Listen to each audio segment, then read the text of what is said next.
Now I want to go into installing the Build Essential and Git packages. So I type in apt-get install build-essential and Git. Notice that we already have Build Essential installed and also Git has been installed. Both are the newest versions, so that saves us a bit of time in that. So I'll just clear this, and now I want to install the VirtualBox guest editions. Let me go to the appropriate CD-ROM folder, and once I'm in that folder, there's this file called vbox linux editions.run. I'm just highlighting that for you.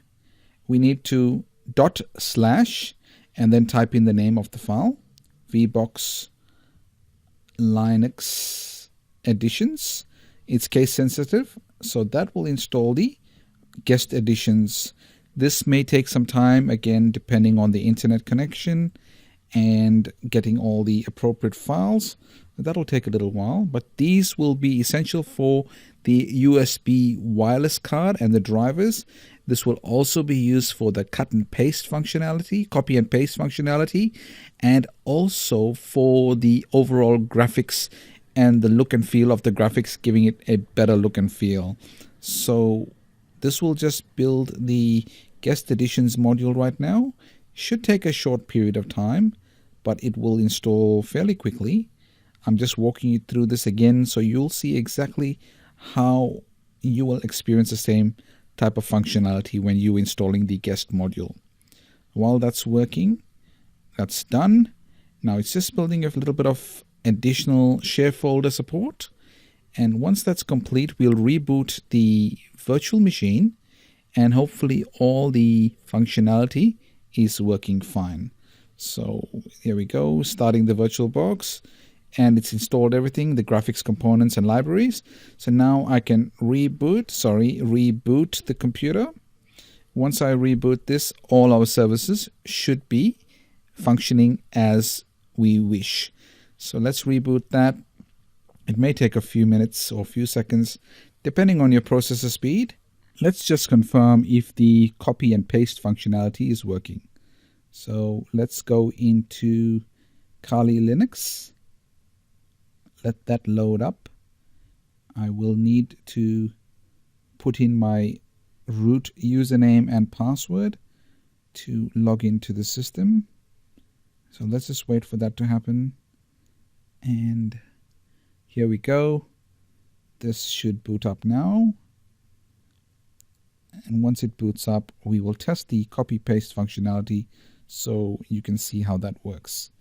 And if it works, root and type in the password that you used to set up the system. Let's go into Kali Linux, and we want to go to the terminal.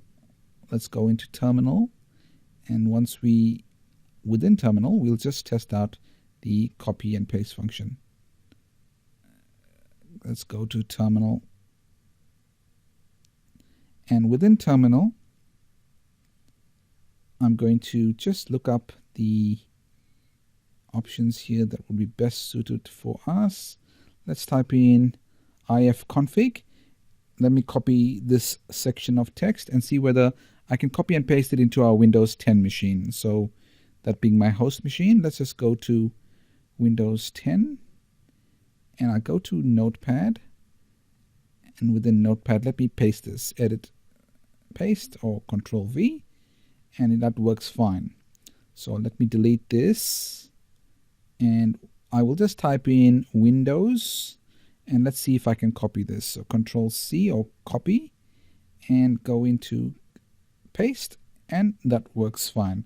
So the copy and paste functionality is working fine, which will enable us to work between the host machine and the guest machine quite easily. Now to just go and get the drivers for the USB wireless card, which we'll do shortly. As you see, there's no wireless listed here, so we definitely need to install the wireless drivers.